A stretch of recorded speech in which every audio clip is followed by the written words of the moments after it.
பொதுவா ஒரு மருத்துவ பரிசோதனைன்னு பாத்தீங்கன்னா, நாம எப்பவுமே ஒரு துல்லியத்தை எதிர்பார்ப்போம். அதாவது, ஒரு விபத்து நடந்து கையில லேசா வலி இருக்குன்னு வச்சுக்கோங்க. மருத்துவமனைக்கு போய் எக்ஸ்ரே எடுத்த உடனே டாக்டர் அந்த எக்ஸ்ரே ஷீட்டை காட்டி ரொம்ப தெளிவா இங்க தான் உங்களுக்கு முறிவு இருக்குன்னு சொல்லுவார். கரெக்ட்டா? ஆமா, அதேதான். முறிவு இருக்கா இல்லையா, எந்த எலும்புல பிரச்சனை, இது எல்லாமே ரொம்ப தெளிவா நம்ம கண்ணுக்கு முன்னாடி தெரிஞ்சிடும். அந்த ஒரு தெளிவு நமக்குள்ள ஒரு பெரிய ஆறுதலை தரும். ஏன்னா மனிதர்களா நம்ம எப்பவுமே கண்ணுக்கு தெரிஞ்ச விஷயங்களை தான் பாதுகாப்பானதா உணர்றோம். கண்டிப்பா. ஒரு பிரச்சனை என்னன்னு தெரிஞ்சுட்டாலே, அதற்கான தீர்வு என்னங்கிற அடுத்த கட்டத்துக்கு நம்ம மூளை நகர ஆரம்பிச்சிடும் இல்லையா? அதேதான். ஆனா இந்த தெளிவு எவ்ளோ சீக்கிரம் கிடைக்குதோ அதே வேகத்துல அது காணாமலும் போயிடும். அது எப்ப தெரியுமா? சிகிச்சை எல்லாம் முடிஞ்சு நீங்க டிஸ்சார்ஜ் ஆகுற நேரத்துல அந்த மருத்துவமனை பில் கட்டும் இடத்துக்கு போகும்போது தான். உண்மைதான். அது வரைக்கும் இருந்த அந்த தெளிவு திடீர்னு ஒரு பெரிய இருட்டா மாறிடும். ஒரு எதிர்பாராத மருத்துவ செலவு நீங்க பல வருஷமா சிறுக சிறுக சேர்த்த உங்க வாழ்நாள் சேமிப்ப எப்படி ஒரே நொடியில காலி பண்ணுதுன்னு பார்க்கும்போது ஏதோ ஒரு மிகப்பெரிய இருண்ட நிதி பள்ளத்துக்குள்ள விழுந்தது போல ஒரு பயம் வரும். நீங்க சொல்றது 100க்கு 100 உண்மை. நோயால வர்ற வலியை விட அந்த பில்ல பார்க்கும்போது வர்ற அதிர்ச்சி தான் பலருக்கும் பெரிய வலியா இருக்கு. அங்கதான் பலருக்கும் நிஜமான நிதி நெருக்கடி என்னங்கிறதே புரிய ஆரம்பிக்குது.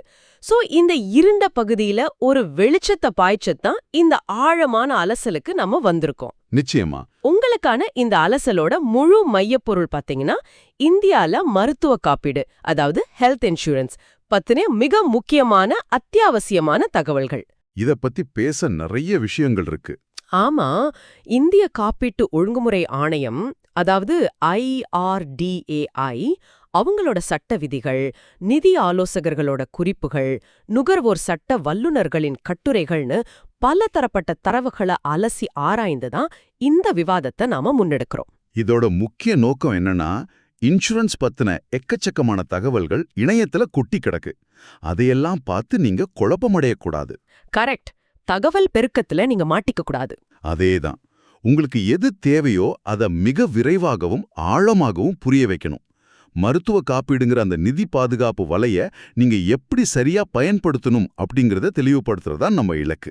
சரி, இத கொஞ்சம் விரிவா பாப்போம். மருத்துவ காப்பீடுன்னு சொன்ன உடனே, குறிப்பா நீங்க இப்போ உங்க 20கள், அதாவது 20 வயசுல இருந்து 30 வயசுக்குள்ள இருக்கீங்கன்னா, நான் இப்ப ரொம்ப ஆரோக்கியமா தானே இருக்கேன், எனக்கு எதற்கு காப்பீடு அப்படின்னு நீங்க நினைக்கலாம். அது ஒரு ரொம்ப சாதாரணமான மனநிலை தான். நான் தினமும் ஜிம்முக்கு போறேன், நல்லா ஓடுறேன், எனக்கு ஒன்றும் ஆகாதுன்னு நினைப்பாங்க. ஆனா தரவுகளும் புள்ளி விவரங்களும் சொல்ற கதை வேற மாதிரி இருக்கு. இந்தியாவுல மாரடைப்பு ஏற்படுற 5 பேர்ல ஒருவர் 40 வயதுக்குட்பட்டவர். அது மட்டும் இல்ல, டைப் 2 நீரிழிவு நோய் கண்டறியப்படுற 4 பேர்ல ஒருத்தர் 25 வயசுக்குட்பட்டவர்னு ஆய்வுகள் சொல்லுது. இத கேட்கும்போதே கொஞ்சம் பயமா இருக்குல்ல? அதுதான் நிதர்சனம். இங்க பலரும் புரிஞ்சுக்க தவறுற ஒரு முக்கியமான விஷயம் ஒன்று இருக்கு. மருத்துவ காப்பீடு அப்படிங்கறத ஒரு மாதாந்திர செலவு பட்டியல இருக்கிற சாதாரண செலவா நம்ம பார்க்கக்கூடாது. பின்ன எப்படி பார்க்கறது? அது உங்களுக்கான ஒரு மிகச்சிறந்த எதிர்கால திட்டமிடல். இன்சூரன்ஸ் நிறுவனங்களோட பிசினஸ் மாடல் எப்படி செயல்படுதுன்னு பாத்தீங்கன்னா, உங்க வயசும் உங்க ஆரோக்கியமும் தான் உங்களுக்கான பிரீமியம் தொகையை தீர்மானிக்கும் மிக முக்கிய காரணிகள். ஓஹோ. மிக குறைந்த பிரீமியத்துல பாலிசிய கொடுப்பாங்க. அப்போ நான் ஆரோக்கியமா இருக்கும்போதே எனக்கு நோய் வரத்துக்கு முன்னாடியே அதை வாங்கிக்கணும்னு சொல்றீங்க. இத நான் இப்படி பார்க்கறேன். மருத்துவ காப்பீடு வாங்குறதுங்கிறது நாம ஒரு விமானத்திலிருந்து கீழே குதிக்கும் முன் பாராசூட்டை வாங்குறது மாதிரி. ரொம்ப சரியான உவமை. விமானத்திலிருந்து குதிச்சதுக்கு பிறகு காத்துல பறந்துகிட்டே ஐயோ நான் கீழே விழப் போறேன், எனக்கு இப்போ ஒரு பாராசூட் கொடுங்கன்னு யார்கிட்டயும் கேட்க முடியாது. குதிக்கிறதுக்கு முன்னாடியே நீங்க தரையில பாதுகாப்பா இருக்கும்போதே அதை வாங்கி மாட்டியிருக்கணும். கண்டிப்பா. அதனாலதான் நீங்க இப்போ உங்க முதல் வேலையில சேர்ந்திருந்தாலும் சரி, இல்ல ஒரு பெரிய குடும்பத்தையே நிர்வகித்து வந்தாலும் சரி, இந்த பாராசூட்டை எப்படி சரியா வாங்குறதுன்னு உங்களுக்கு தெரிஞ்சிருக்கணும். சரி, இப்போ இந்த பாராசூட்ல எத்தனை வகை இருக்கு? நீங்க வாங்குற அந்த இன்சூரன்ஸ் திட்டங்கள்ல 2 முக்கிய வகைகள் இருக்கு. ஒன்னு தனிநபர் காப்பீடு, அதாவது இண்டிவிஜுவல் பிளான். இன்னொன்னு குடும்ப ஃப்ளோட்டர், அதாவது ஃபேமிலி ஃப்ளோட்டர். ஓகே, இந்த தனிநபர் காப்பீடுங்கிறது ஒருத்தருக்கு மட்டுமே முழு கவரேஜ் வழங்கும் இல்லையா? ஆமா.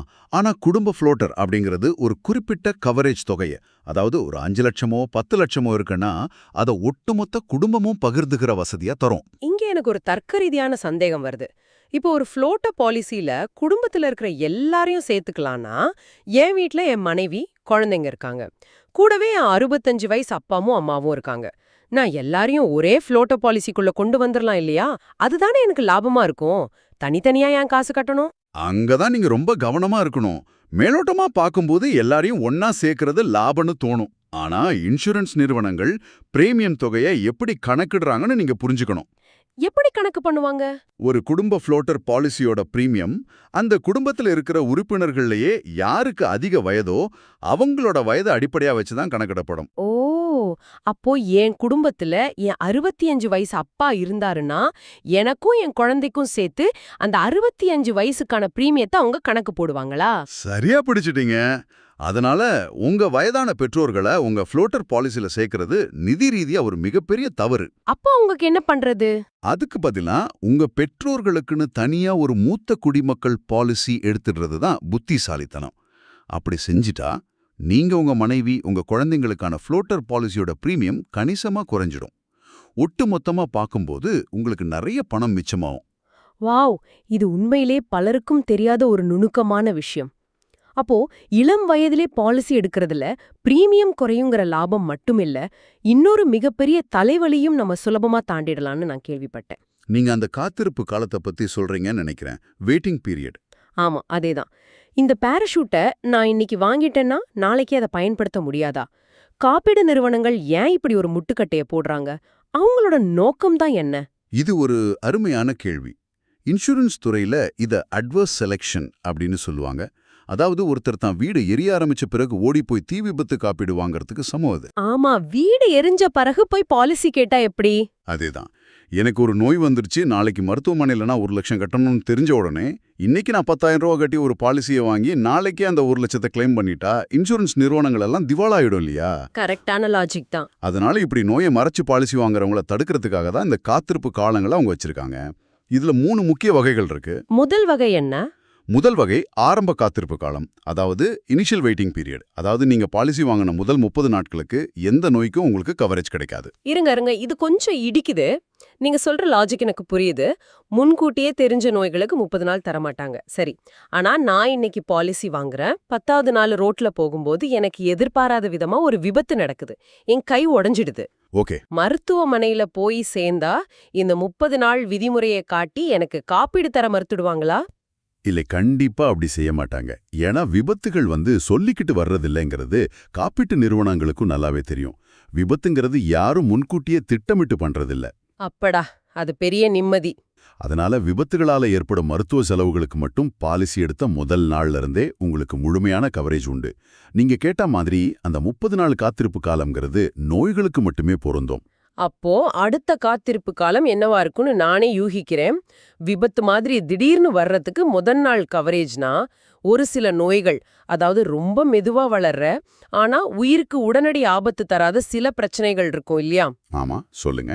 உதாரணத்துக்கு ஒரு மூட்டு மாற்று அறுவை சிகிச்சை, இல்லனா கண்புரை அறுவை சிகிச்சை, இதெல்லாம் ஒருத்தர் தனக்கு எப்ப வசதியோ அப்போ திட்டமிட்டு பண்ணிக்கலாம். இதுக்கெல்லாம் கண்டிப்பா ஒரு நீண்ட காத்திருப்பு காலம் இருக்கும்னு நினைக்கிறேன், சரியா? மிக துல்லியமா கணிச்சிட்டீங்க. அதுக்கு பேர் தான் குறிப்பிட்ட நோய்களுக்கான காத்திருப்பு காலம், அதாவது ஸ்பெசிபிக் டிசீசஸ் வெயிட்டிங் பீரியட். நீங்க சொன்ன அதே கண்புரை, குடலிறக்கம், மூட்டு மாற்று அறுவை சிகிச்சை, சிறுநீரகக்கல் அகற்றல் மாதிரியான சில குறிப்பிட்ட நோய்களுக்கு நீங்க குறைந்தது 1 முதல் 2 ஆண்டுகள் வரை காத்திருக்கணும். இது வியாபார ரீதியா நியாயமா தான் படுது.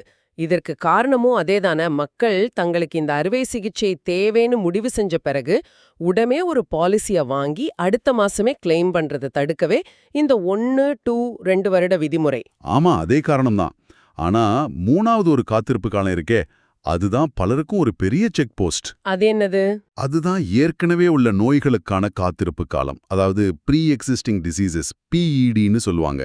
பாலிசி எடுக்கிறதுக்கு முன்னாடி உங்களுக்கு ஏதாவது ஒரு நோய் இருந்தா, உதாரணத்துக்கு நீரிழிவு நோயோ இல்ல ரத்த அழுத்தமோ இருந்தா அதற்கான சிகிச்சையை பெற நீங்க 2 முதல் 4 ஆண்டுகள் வரை காத்திருக்கணும். ஆனா இது கொஞ்சம் கஷ்டமான விஷயம் இல்லையா? இப்பெல்லாம் 30 வயசுலே பலருக்கும் சர்க்கரை வியாதி வந்துருது. அவங்கெல்லாம் 4 வருஷம் காத்திருக்கணும்னா அந்த 4 வருஷத்துக்குள்ள அவங்களுக்கு சுகர்னால வேற ஏதாவது பிரச்சனை வந்தா என்ன பண்றது? இதுக்கு எந்த மாற்று வழியுமே கிடையாதா? இருக்கு. சந்தையோட தேவையை இன்சூரன்ஸ் நிறுவனங்களும் புரிஞ்சுக்கிட்டாங்க.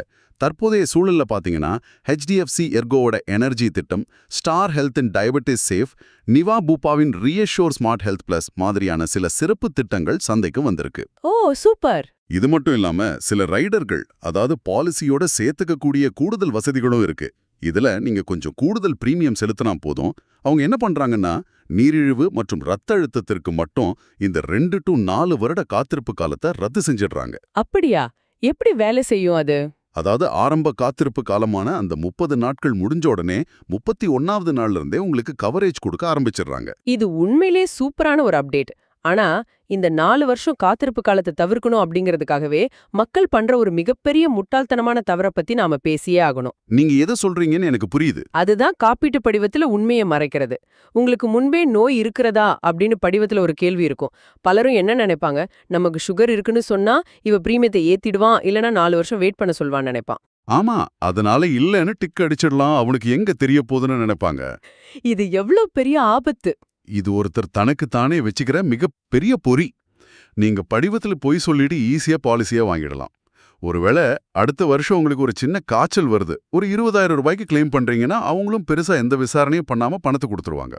ஆனா பெரிய கிளைம் வந்தா மாட்டிப்பாங்க இல்லையா? கண்டிப்பா. உங்களுக்கு ஒரு இருதய அறுவை சிகிச்சை நடக்குது, ஒரு 8 லட்சம் ரூபாய்க்கு நீங்க கிளைம் பண்றீங்கன்னு வச்சுப்போம். அப்போ இன்சூரன்ஸ் நிறுவனங்களோட பணி விசாரணை குழு களத்துல இறங்குவாங்க. உங்களோட பழைய மருத்துவ ஆவணங்கள், பார்மசி பில்கள், பழைய டாக்டரோட பிரிஸ்கிரிப்ஷன் என எல்லாத்தையும் முழுமையா அலசி ஆராய்வாங்க.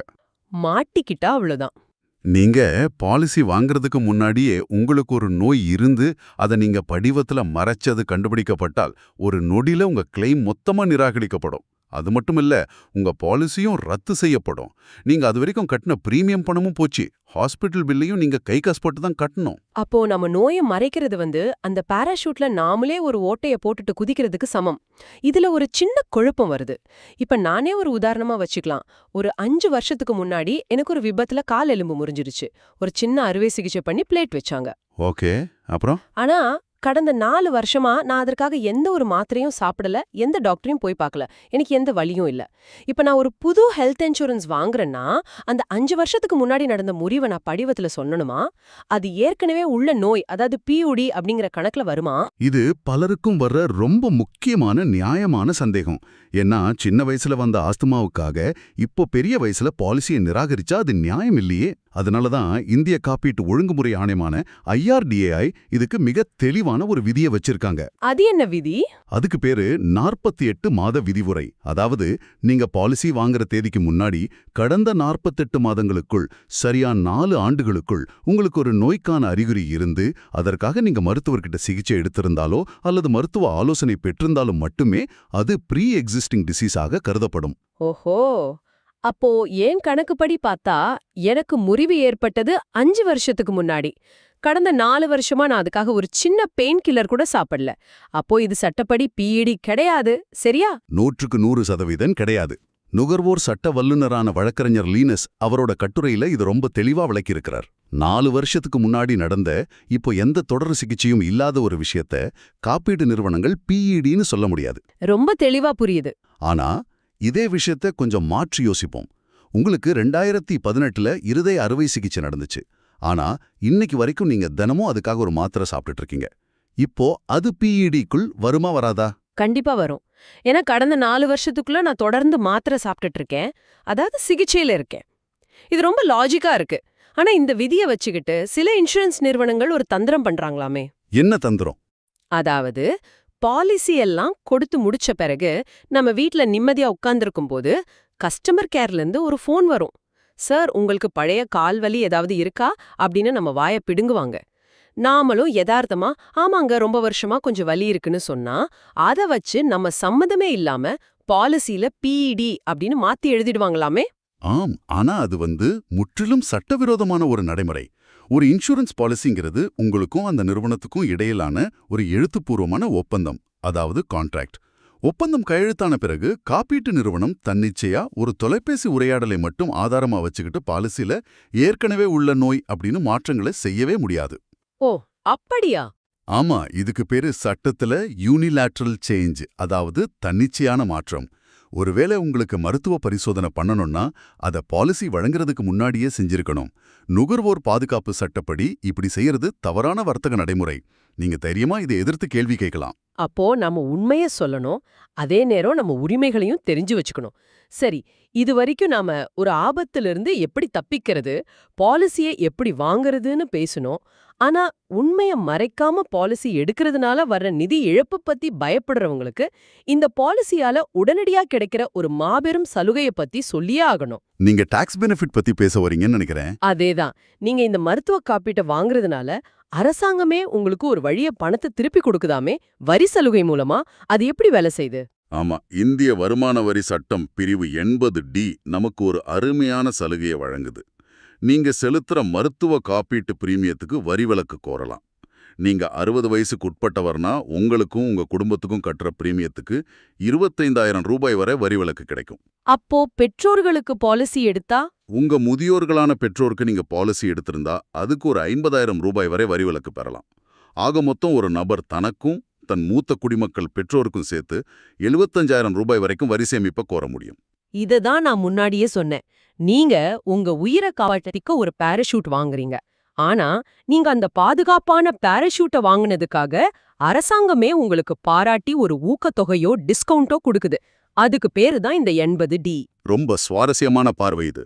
இது மட்டும் இல்லாம நிறைய பேர் மகப்பேறு கவரேஜ், அதாவது மெட்டர்னிட்டி கவர் பத்தி கேக்குறாங்க. ஒரு குழந்தை பிறப்புக்கான செலவை இன்சூரன்ஸ் கம்பெனி ஏத்துக்குமா? ஏத்துப்பாங்க. இப்போ சாதாரண பிரசவத்துக்கே செலவுகள் ரொம்ப அதிகமாயிடுச்சு. அதனால சில காப்பீட்டு நிறுவனங்கள் மகப்பேறு செலவுகளையும் தங்களோட திட்டங்கள்ல சேர்க்கறாங்க.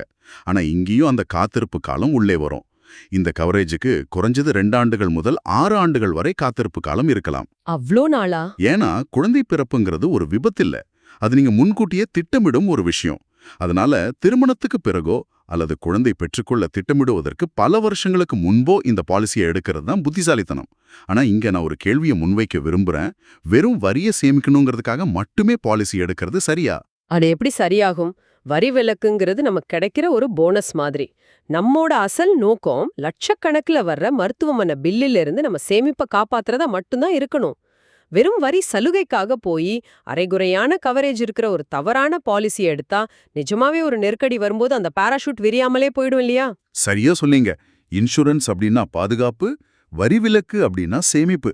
இந்த ரெண்டையும் குழப்பிக்க கூடாது. சரி, இதுவரைக்கும் நம்ம பேசினது எல்லாமே வருமானம் இருக்கிற வரி கட்டுற 15,000 ரூபாய் பிரீமியம் செலுத்த முடிஞ்ச நடுத்தர வர்க்கத்தை பத்தி. ஆனா தனியார் நிறுவனங்கள்ல ஆயிரக்கணக்கில் பிரீமியம் கட்ட முடியாத ஏழை எளிய மக்களின் நிலை என்ன? தினக்கூலிகள், அமைப்பு சாரா தொழிலாளர்கள், ஒரு சின்ன மருத்துவ செலவு வந்தா கூட அவங்க மொத்த வாழ்வாதாரமும் முடங்கிடுமே. அவங்களுக்கு அரசாங்கம் எந்த விதமான பாதுகாப்பு வலைய விரிச்சிருக்கு? இந்தியாவின் சுகாதார கட்டமைப்புல அரசாங்கத்தோட பங்கு ரொம்ப ரொம்ப முக்கியமானது. அவங்க தனியார் இன்சூரன்ஸ் மாதிரி பிரீமியம்லாம் வசூலிக்கிறது இல்ல. முதல்ல மத்திய அரசோட திட்டத்தை பார்ப்போம். சொல்லுங்க. முன்னாடி வறுமை கோட்டிற்கு கீழ் உள்ளவங்களுக்காக ராஷ்டிரிய ஸ்வாஸ்திய பீமா யோஜனா, அதாவது RSBY அப்படின்னு ஒரு திட்டம் இருந்துச்சு. இதுல வெறும் 30 ரூபாய் பதிவு கட்டணம் செலுத்தினா 30,000 ரூபாய் வரைக்கும் கவரேஜ் கொடுத்தாங்க. ஆனா காலப்போக்குல மருத்துவ செலவுகள் பல மடங்கு உயர்ந்துடுச்சு. ஆமா, 30,000லாம் இப்போ ஒண்ணுமே பத்தாது. கரெக்ட். 30,000 ரூபாய்ல ஒரு சின்ன அறுவை சிகிச்சைக்கு கூட பத்தாதுங்கிற நிலைமை வந்ததும் இந்த திட்டத்தை 2018-19 அப்டேட் பண்ணி ஆயுஷ்மான் பாரத் PMJAY அப்படின்னு ஒரு மாபெரும் திட்டமா மாத்துனாங்க. இதுல ஒரு ஏழை குடும்பத்துக்கு ஆண்டுக்கு 5 லட்சம் ரூபாய் வரைக்கும் மருத்துவ கவரேஜ் கிடைக்குது. இது தேசிய அளவுல இருக்கிற திட்டம். குறிப்பா தமிழ்நாட்டுல இதுக்காக என்னென்ன முன்னெடுப்புகள் இருக்கு? தமிழ்நாட்டுல ரொம்ப சிறப்பா செயல்படுற ஒரு திட்டம் இருக்கு. அதுதான் முதலமைச்சரின் விரிவான மருத்துவ காப்பீட்டு திட்டம். இதுல யார் யாரெல்லாம் பயன்பெறலாம்னா, ஒரு குடும்பத்தோட ஆண்டு வருமானம் 72,000 ரூபாய்க்கு கீழ் இருந்தா போதும். அவங்க கிட்ட முறையான குடும்ப அட்டை, அதாவது ரேஷன் கார்டு இருந்தாலே இந்த திட்டத்துல சேர்ந்துக்கலாம். ஓ, இதுலயும் 5 லட்சம் கவரேஜா? ஆமா, இதுவும் ஒரு குடும்பத்துக்கு ஆண்டுக்கு 5 லட்சம் ரூபாய் வரைக்கும் கவரேஜ் கொடுக்குது. இதுல சாதாரண சிகிச்சைகள் மட்டும் இல்லாம இதய அறுவை சிகிச்சை, புற்றுநோய்க்கான ரேடியேஷன், சிறுநீரக மாற்று அறுவை சிகிச்சை மாதிரியான 51 உயிருக்கு ஆபத்தான பெரிய நோய்களுக்கும் COVID-19 போன்ற பெருந்தொற்று சிகிச்சைகளுக்கும் அரசு மற்றும் குறிப்பிட்ட தனியார் மருத்துவமனைகள்ல இலவசமா சிகிச்சை பெறலாம். இதை விட ரொம்ப முக்கியமான ஒரு திட்டத்தை பத்தி நான் படிச்சேன்.